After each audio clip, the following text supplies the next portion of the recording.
90% of construction businesses never get to grow past $1 million because they keep making these costly mistakes, and I don't want you to be one of those. So in this video, I'm going to break down 7 of the biggest mistakes that stop construction businesses from scaling. And more importantly, I'm going to give you a step-by-step breakdown and a solution that you can start using from today. And make sure you watch to the end, because mistake number 7 is an absolute game changer, and it's something most construction business owners completely overlook, but it will transform how fast you can grow your company. So mistake number 1 is poor cash flow management. Now, cash flow is the oxygen of your business. If you don't manage cash flow properly, and I'm going to emphasize that word manage there, if you don't manage it properly, your business will suffocate no matter how much revenue you're bringing in. Now, most business owners just assume that more revenue equals cash. You know, if you've got, say, a 500K project, that's great, you've got 500K coming in, but it means nothing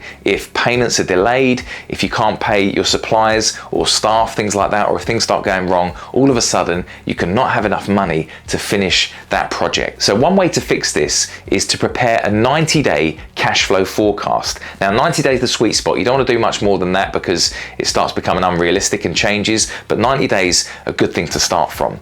Now, the way to do a 90-day cash flow forecast is, number 1, start with your current cash flow balance. So you just write down on a spreadsheet, what have you currently got in your bank? Then you start mapping out all your cash flow inflows. So think about all the money that's coming into your business. So you start mapping out all the payments that you've got coming in, all the jobs that are starting, all the deposits you're going to receive, and any milestones in payment schedules that you're going to meet. Write down all those dates and write down the money that's going to come in over the next 90 days. Next, you need to map out all the outflows of the business. So that's things like wages, things like materials, your overheads, your subcontractors, all the money that's going to go out of your business over the next 90 days. Just write it down as best you can. Some of it might be a little bit of a guess, but write down what you think you're going to spend over the next 90 days. So you've got your inflows, you've got your outflows, and your current cash flow balance. You're going to put all of this into a spreadsheet. Then all you're simply going to do is identify the shortfalls in this cash flow balance. So are there any times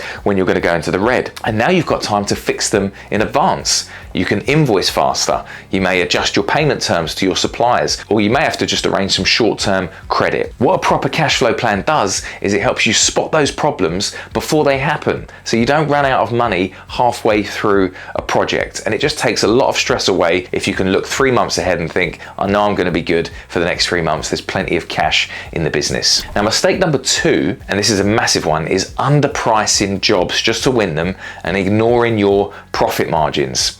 One of the fastest ways to go broke in construction is by underpricing your projects.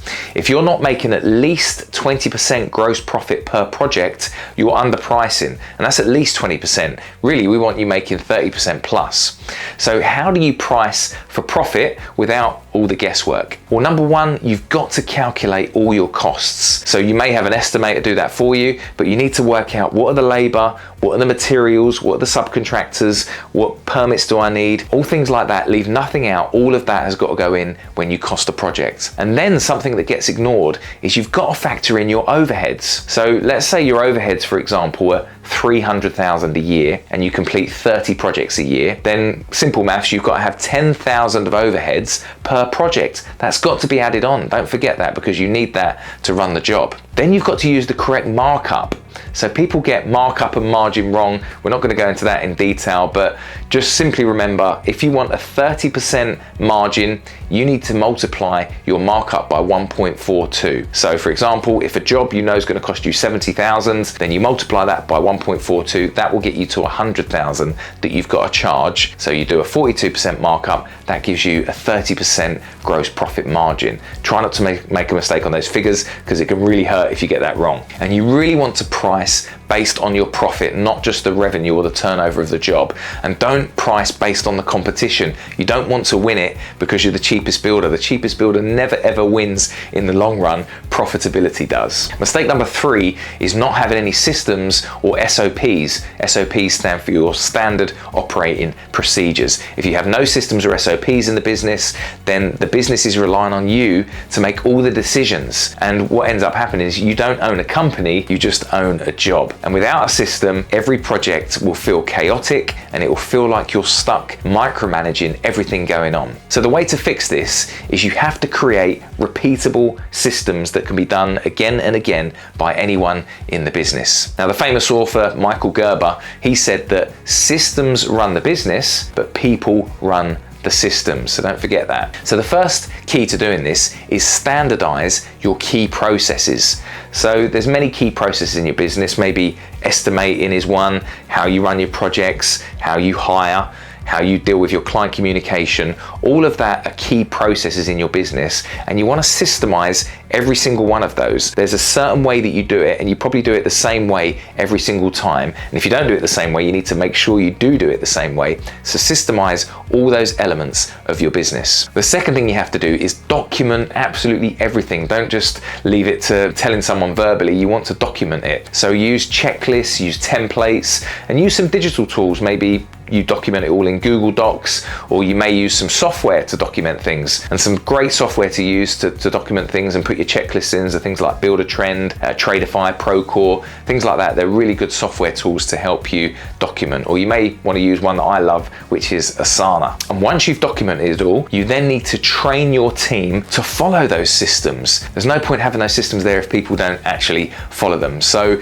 coach your team on how to follow them, show them how to do the process, and then follow them or coach them or replace either the team member, or if the system isn't working, you need to replace the system. But your employees need to follow those processes. And when a business does that, when you systemize a business and it's running on systems, it replaces the chaos, and then scaling becomes predictable, not painful for you as the business owner. You can finally go and take that 2-week holiday abroad in the Maldives and actually enjoy it because you know your business is running in the background without you. Mistake number 4 is failing to generate consistent leads week after week. Now, referrals are great. I get so many business owners saying to me that we win all our work through word of mouth. That's great because you've got a great reputation, but referrals are unpredictable. If your lead flow is dependent on you waiting for happy clients to recommend you, then you don't have a business, you've got a waiting game, and we don't want that. That's stressful. So how do we fix that? Well, you need to build yourself a lead generation machine, and a machine is predictable. Now, you've probably heard the phrase, the best time to plant a tree was 20 years ago, the second best time is now, and that's the same as your lead referral system. You need to have a machine that you build right now. Don't wait for this. You want to put this in place. Now, one way you can do this is you may want to use Google Ads or SEO. The great thing about that, if you get your SEO right, when people are searching for you in your local city or town, you're going to come up top. Or if you're paying for Google Ads, you can come up top and pay to come up top there so people can find you. You also want to leverage social media. Think about Facebook, Instagram ads, YouTube content, before and after shots of videos. That all works. It gives you massive reach in front of a new audience that you're not currently connected with. And then we've done other videos on this. You may want to use an outbound marketing method where you go out and find those leads in your local area, connect with architects and find leads that may be on the planning portal or things like that. That's a great way of staying in control of your lead generation. Now, once you've got your lead flow sorted, you need to follow up aggressively. So make sure that when you're sending your estimates out, you follow that up. Maybe even within 24 hours, just checking in. Did you get that quote? Just want to see if it's got everything on there that's right for you, or do we need to change anything? Make sure you follow up because you're much more likely to close the deal if you have a follow-up process in place. So having a predictable pipeline of leads just means you're never scrambling for work. You've got full control over your growth, and that's exactly what we want. Mistake number 5 is hiring reactively instead of proactively. Now, if you wait until you're desperate to hire, then you're going to hire out of desperation. So that's how you end up with the wrong people in your business. I've done that many times. It's the most painful thing when you bring the wrong people on board. So how to fix that is always be of the attitude that you're always hiring. You may even consider keeping job ads running. If you're constantly looking for trades, keep them running even when you don't need staff, because what that will do is that will give give you a bank of staff in the background that you may be able to call on later. Always have a bank of subcontractors that you've got there on file that you can reach out to when you need them. When you're hiring, use a hiring scorecard. Actually mark down, what does a perfect employee look like to you? So score the employees and then rate them when you're interviewing them. And the other thing you can do as well, which loads of people don't bother doing, but it's a game changer when you do, is actually test before you hire. Offer a 2-week paid trial so you can actually see how they perform before you actually commit to employing them properly.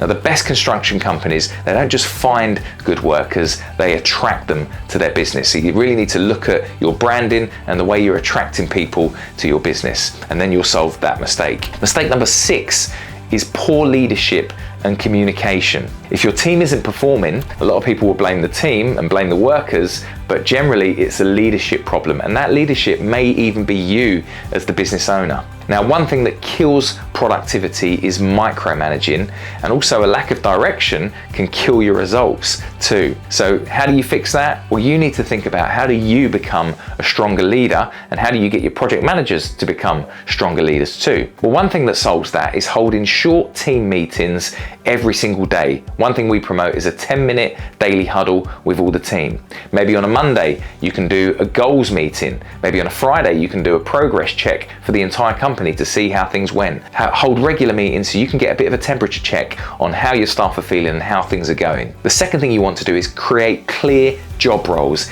Everyone must know what is expected of them, what are their KPIs, their own key performance indicators, and how are they being appraised. It's only fair to do that, so make sure they've got clear job descriptions. And then give feedback regularly. Praise good work, but coach mistakes. If they're making mistakes, coach it out of them. And maybe if they're making a mistake, look to see, is it a leadership problem? Have you actually not installed a system to cope with that mistake, or is it actually that they've not followed the system? If you get a well-led team, you have a productive team, and a productive team is exactly what it takes for you to scale well beyond $1 million. Now, mistake number 7, the last one, is not investing in growth and innovation. Now, the businesses that scale well beyond $1 million, and we're talking about businesses that we coach that get to 5 to 10 million, they do one thing differently. They invest in their own growth. They don't wait until they're struggling to get help. So how do you fix this? Well, you need to get the right support, and you need to get the right strategy for your business. Now, what got you here won't necessarily get you there. So learn from people that have already done it. That's the best way. Surround yourselves with the right mentors, the right coaches, and the right business owners, ones that have already scaled, so you can learn from what works and what doesn't in your industry. And then follow a proven system. So you don't have to guess then. If you've got a step-by-step roadmap to grow your business, you stop guessing and you just follow that roadmap, and that fast tracks your results. And that's exactly why I've created Develop Mastermind. That gives your construction business a blueprint of how to scale with confidence. And in that program, we help you refine your pricing, your hiring, your marketing, your systems, so you're not just working harder, you're working smarter as a business owner. So if you want to scale faster and you want to avoid all the years of trial and error, then click the link in our description and you can apply for a strategy call with us. So which of these mistakes are you currently making, and which one has resonated with you? Drop me a comment below. I promise you I read every single one of these and I will reply. And if you want to learn exactly how I helped a construction company double their revenue in 12 months, click this next video. I'll see you there, and make sure you subscribe and we'll give you plenty more tips like this.